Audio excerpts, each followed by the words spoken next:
नमस्कार, अपना बिहार देख रहे हैं आप और मैं हूं आप सबके साथ अनूप। सबसे पहले बात उस बेटी की, वैशाली की बेटी की जो इंसाफ मांग रही है। 14 सितंबर को 14 साल की नाबालिग के साथ दरिंदगी को अंजाम दिया गया।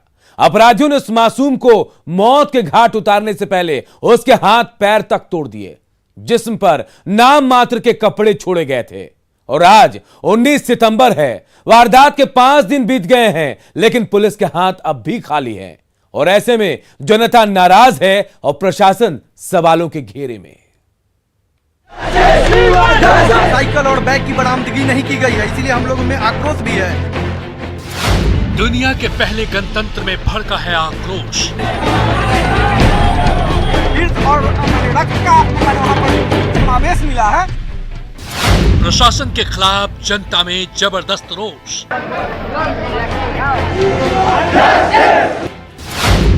14 साल की नाबालिग बनी दरिंदों का शिकार।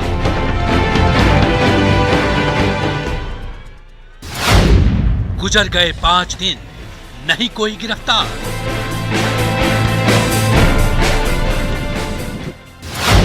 वैशाली की बेटी को इंसाफ कब? तो वैशाली में 14 साल की मासूम साइकिल से कोचिंग जा रही थी और तभी उसके साथ दरिंदगी अंजाम दी गई।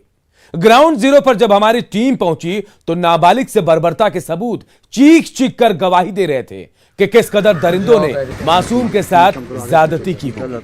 हमारे सहयोगी अमित कुमार की ये रिपोर्ट देखिए। घटना के दिन कहा जाता है कि जो छात्रा थी वो इसी सड़क से, मुख्य सड़क जो है ये करनौती पंचायत की ये सड़क है और इस सड़क से वो जा रही थी। तभी कुछ दरिंदे उसे वहां से घसीटते हुए पकड़ करके यहाँ लाए। यहाँ लाने के बाद जो कही जा रही है बातें, जो एफआईआर में शिकायत दर्ज कराई गई है कि बच्चे के साथ गैंगरेप किया गया। लड़की जो है, बच्ची वो जद्दोजहद में लगी रही कि किसी तरह वो अपनी आबरू बचा ले, अपनी जिंदगी बचा ले। लेकिन दरिंदे इतने हवान हो चुके थे कि उसने रेप किया और उसके बाद उस बच्ची का गला घोंट करके हत्या कर दी, हाथ पैर तक तोड़ डाला और फिर इसी बधार में ये पानी जो है यहाँ उसे उसके शव को फेंक दिया। यहाँ पे जो गांव के जो चौकीदार हैं वो भी हमारे साथ मौजूद हैं। ये बताइए शव कहाँ था, डेड बॉडीज कहाँ थी? सर आगे पानी में था। पानी में था जी। आप लोग आए तो क्या देखा आप लोगों ने? हम लोग आए तो पानी में था। पानी में था। कैसे निकाला फिर आप लोगों ने? ग्रामीण लोग निकाले। ग्रामीण लोग मिलकर निकाले जी जी। पुलिस को आप लोगों ने सूचना दिया? जी। कितने देर बाद आपके अधिकारी आते? वो आ गए थे 8 बजे आ गए। आप लोग कब आए थे?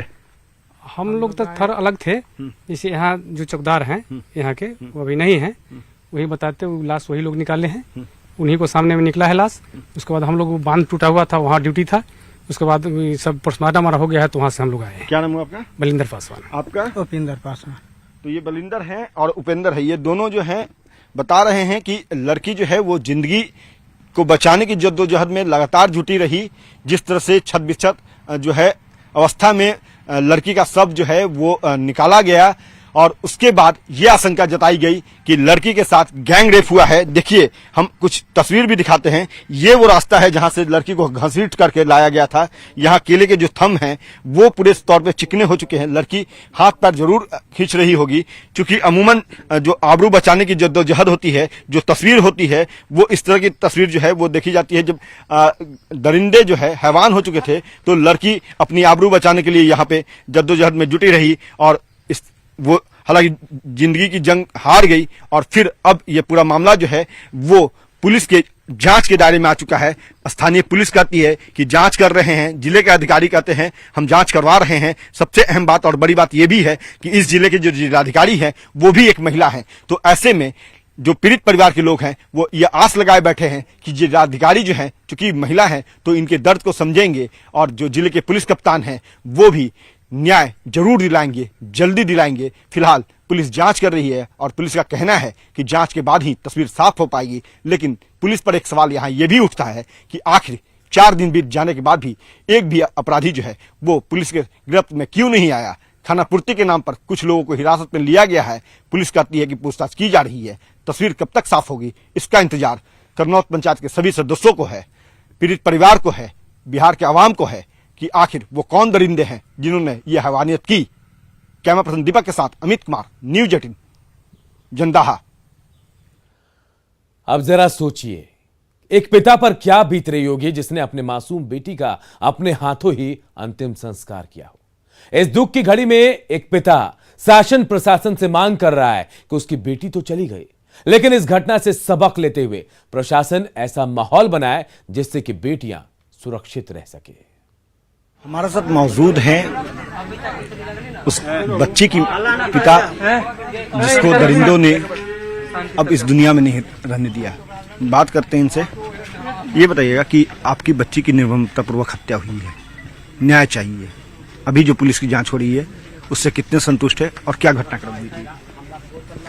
अभी तक जो पुलिस की जांच हुई है उसको शुरुआत में जो उसकी शिथिलता देखी जाए, उसको अगर छोड़ दिया जाए तो थोड़ा सा सक्रिय पुलिस नजर आ रही है पिछले 1-2 दिन से। घटना है कोचिंग जाने के लिए निकली यहाँ से, लेकिन कोचिंग पे पहुंची नहीं और इसी दौरान यहाँ से लगभग 1.5 किलोमीटर की दूरी पर की ये घटना है।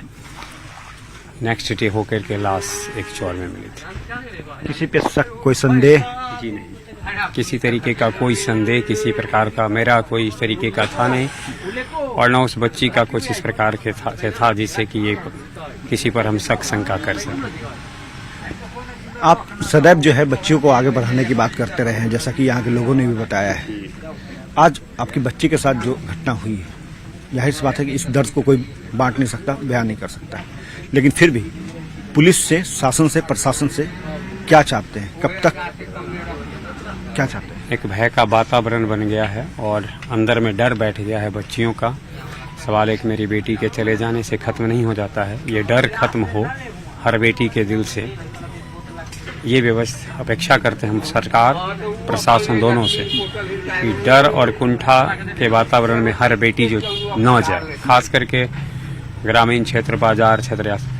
हो सकता है कि जो बहुत बड़े घर से हों उनकी एक अलग व्यवस्था होती है, लेकिन जो ग्रामीण व्यवस्था है वहाँ बच्ची निकलती है पढ़ने के लिए, तो इस प्रकार का डर जो पैदा हो गया है वो किसी तरीके से दूर हो, इसकी व्यवस्था हो और इसके लिए इसको न्याय भी मिले और शेष के लिए, आने वाले के लिए या जो वर्तमान में है उसके लिए एक सुरक्षित वातावरण। इधर आरजेडी नेता रितु जायसवाल ने पीड़ित परिवारों से मुलाकात की और बेटी के साथ हुई हैवानियत पर चिंता जताते हुए कहा कि इस मामले पर राजनीति छोड़कर सभी दलों को एक साथ आना चाहिए और गुनहगारों को सजा दिलाकर एक मिसाल पेश करनी चाहिए। बहुत ही क्या कह सकते हैं, कुछ घटनाएं ऐसी घटती हैं जो आपके अंदर शब्द नहीं छोड़ती हैं, वो सिर्फ महसूस किया जा सकता है। मुझे आश्चर्य लग रहा है कि मैं एक ऐसे व्यक्ति से मिल करके आ रही हूँ, एक शिक्षक जिन्होंने हमेशा बेटियों को हौसला दिया, बेटों को हौसला दिया और हमेशा समाज को हौसला देकर के आगे बढ़ाने का काम किया। बेटियों के लिए वो कई तरह की चीजें चलाते थे जिससे बेटियां आगे आए, संकोच को छोड़ करके घर परिवार को समझाते थे कि बेटियों को पढ़ने दीजिए। ऐसे व्यक्तित्व के हैं वो पिता जिसकी आज बेटी खुद जिस चीज के लिए वो लड़ते रहे, बेटियों को प्रेरित करते रहे आगे आके पढ़ने के लिए, आज उनकी बेटी ही आज इस दुनिया में नहीं है, वो शिकार हो गई। कुछ जो भी ऐसे लोग हैं और जिन्होंने इस घटना को अंजाम दिया है, बहुत ही हृदय विदारक और दुखी करना। और अब बात पटना के जिम ट्रेनर गोलीकांड की, जिसमें डॉक्टर दंपति पर एफआईआर दर्ज की गई है।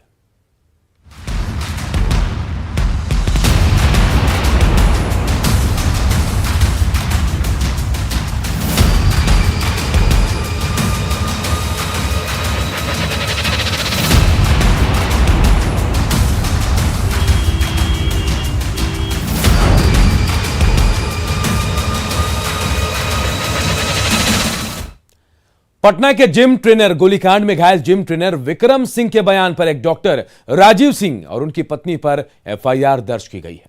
यह पूरा मामला प्रेम प्रसंग से जुड़ा है। हमारे सहयोगी संजय कुमार की यह रिपोर्ट देखिए।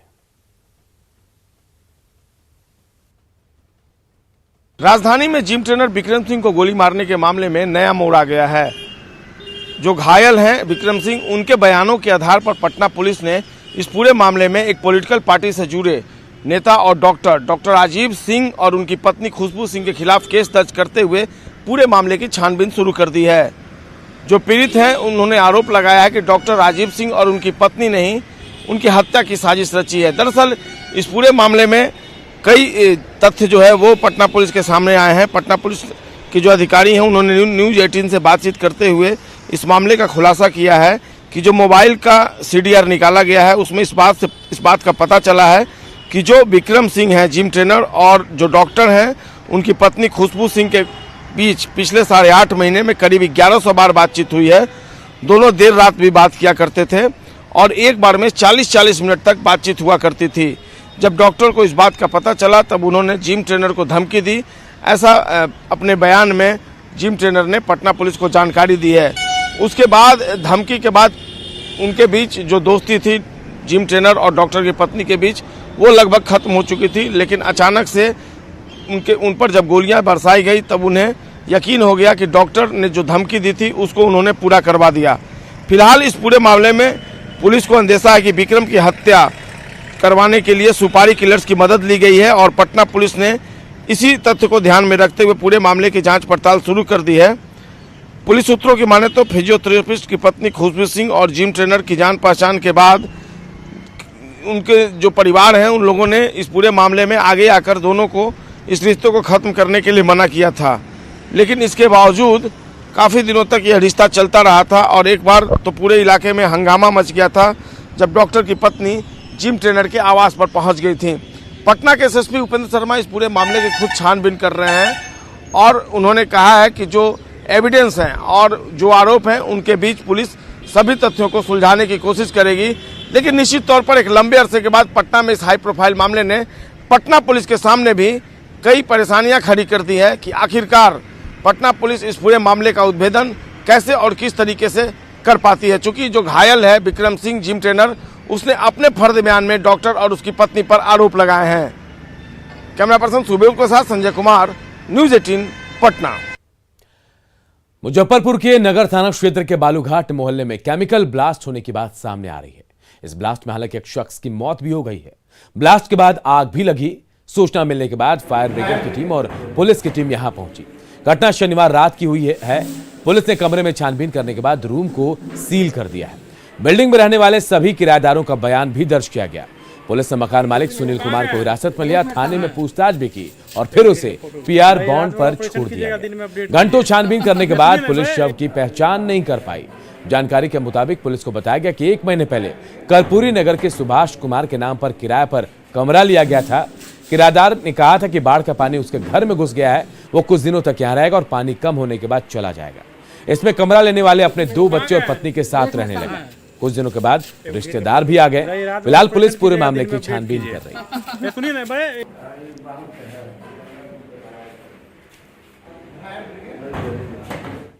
क्या अचानक पता चला, हम लोग बाहर निकल गए। हम लोग वहाँ से गए समाज किया, लेकिन बाहर निकल गए। बाहर हल्ला किए तो लोग से जुटे हैं। ब्लास्ट हुआ? हाँ, ब्लास्ट हुआ। गोली चल रही है? आग लगा हुआ था। फायर ब्रिगेड आया है। उसमें आग लगने की सूचना पर फायर ब्रिगेड आया था। आग लगने की सूचना पर आग बुता दिया गया है। सर, क्या क्या मामला सामने आया हुआ अभी कुछ नहीं बता सकते, जांच कर रहे हैं। मुंगेर में बाढ़ खत्म होने के बाद गंगा के रास्ते अपने मवेशियों को लेकर जा रहे दर्जनों मवेशी सहित कई पशुपालक जो हैं गंगा के बीच धार में फंस गए। इस दौरान वो पानी से निकलने के लिए घंटों मशक्कत भी करते रहे। पशुपालक ना तो इस पार आ पा रहे थे, ना ही उस पार जा पा रहे थे। गनीमत रही कि गंगा में मोटर बोट से गश्ती कर रहे NDRF और गोताखोरों की टीम पर इनकी नजर पड़ी, जिसके बाद इन लोगों ने मदद के लिए आवाज लगाई। बाद में गोताखोर और SDRF ने सभी चरवाहों को मोटरबोट में बिठाकर सुरक्षित बाहर निकाल लिया। तब जाकर पशुपालकों और पशुओं की जान बच पाई।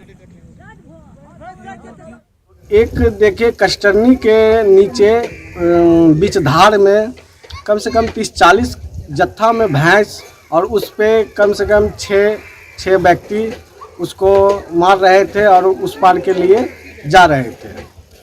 तो वो हम उनसे ग्वाले से पूछे तो वो बोला कि हम हेरूदिरा से उस पार के लिए भैंस लिए जा रहे थे। इसी दरमियान हम भस के इस कस्टरनी घाट पे चले आए।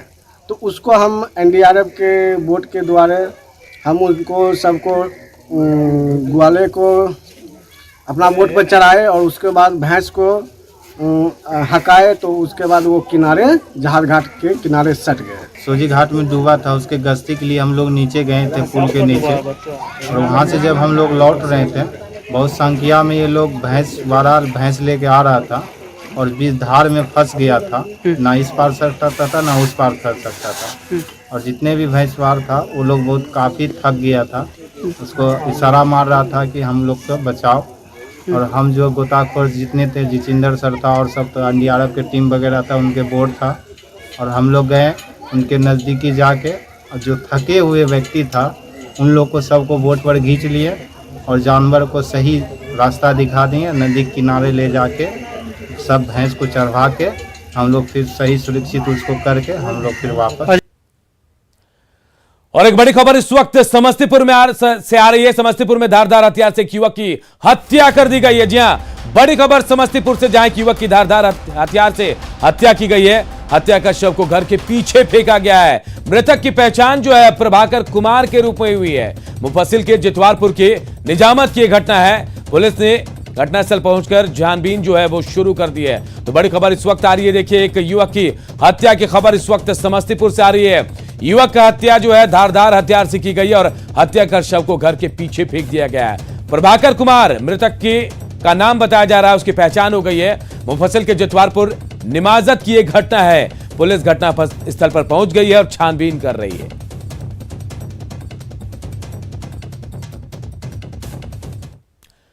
भोजपुरी और मगही पर हेमंत सोरेन के नफरत भरे बयान से आरजेडी ने किनारा कर लिया है।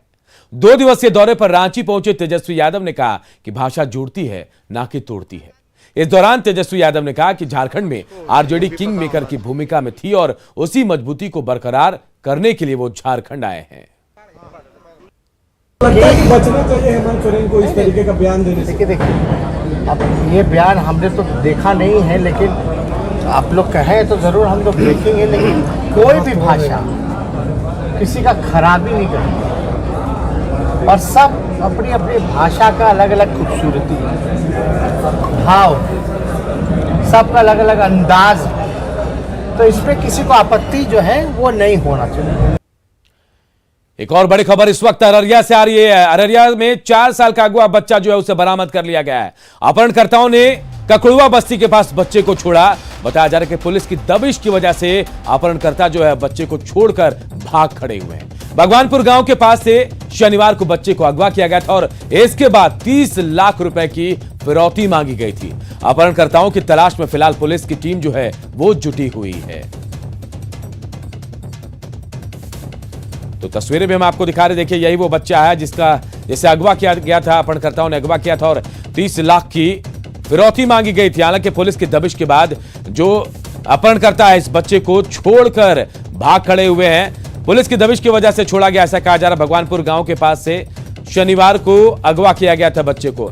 सतीश हमारे सहयोगी इस खबर पर हमारे साथ जुड़े हैं। सतीश, क्या कुछ जानकारी है, बच्चे को कैसे पुलिस ने बरामद किया है? जी, मैं बता दूं कि दरअसल ये जोकीहाट के भगवानपुर की घटना है। बच्चा जब कोचिंग पढ़ने जा रहा था उसी समय अपहरणकर्ताओं ने अपहरण कर लिया और फिरौती के लिए जो है 30 लाख रुपए डिमांड किया और पुलिस की मदद से जो है अपहरणकर्ता पर दबिश बनाई गई और शहर के ककड़ुआ बस्ती में वहां पर जो अपहरणकर्ताओं ने बच्चे को छोड़ दिया। जी सतीश, 4 साल का ये मासूम छोटा सा बच्चा नजर आ रहा है, इसे कैसे कोई कोचिंग के लिए अकेले भेज सकता है? जी, इस बात पर जो है जो हमने जो एसडीपीओ से बातचीत की तो उन्होंने कहा कि चंद घंटे के बाद जो एसपी हैं वो प्रेस कॉन्फ्रेंस करेंगे और इसका खुलासा करेंगे। चलिए, तमाम बातों का खुलासा होगा, तमाम बातें साफ भी होंगे। फिलहाल बहुत बहुत शुक्रिया आपका। दरभंगा के बिरौल में सिद्धिविनायक मंदिर में गणपति पूजा की धूम देखी गई है। गणपति की महाआरती में भक्तों की भीड़ उमड़ पड़ी है। महाआरती में कलाकारों ने आरती की थाल को हवा में उछालकर कला का अद्भुत प्रदर्शन किया। महाआरती में विशेष तौर से बाहर के कलाकारों को बुलाया गया। सुपौल बाजार स्थित सिद्धिविनायक मंदिर में लोगों की बहुत आस्था है। आयोजन समिति ने कहा कि जल्दी यहां 111 फीट ऊंचे मंदिर का निर्माण कराया जाएगा। सिद्धिविनायक मंदिर है, यहाँ पर दूर दूर से लोग आते हैं, अपनी मन्नतें पूरी करते हैं और इस मन्नतों में लोगों का भावना दिल से जुड़ा हुआ मामला है। सप्तमी का दिन विशेष आयोजन 56 भोग का होता है। इस दिन जो है सो हमारा विशेष आयोजन लगभग हजारों किलो लड्डू का चढ़ावा चढ़ता है। हम सभी सदस्य मिल करके बड़ी धूमधाम से मनाते हैं, जिसमें हमारे पूरे ग्रामीण का पूर्ण संपूर्ण तन मन धन से सहयोग रहता है। 111 फीट का जो है मंदिर निर्माण हेतु जनता के सहयोग से, ग्रामीण के सहयोग से, समस्त क्षेत्र बिरौल वासी के सहयोग से बनाने के लिए जा रहे हैं। और अपना बिहार के इस बुलेटिन में इतना ही। आगे है जोहार झारखंड।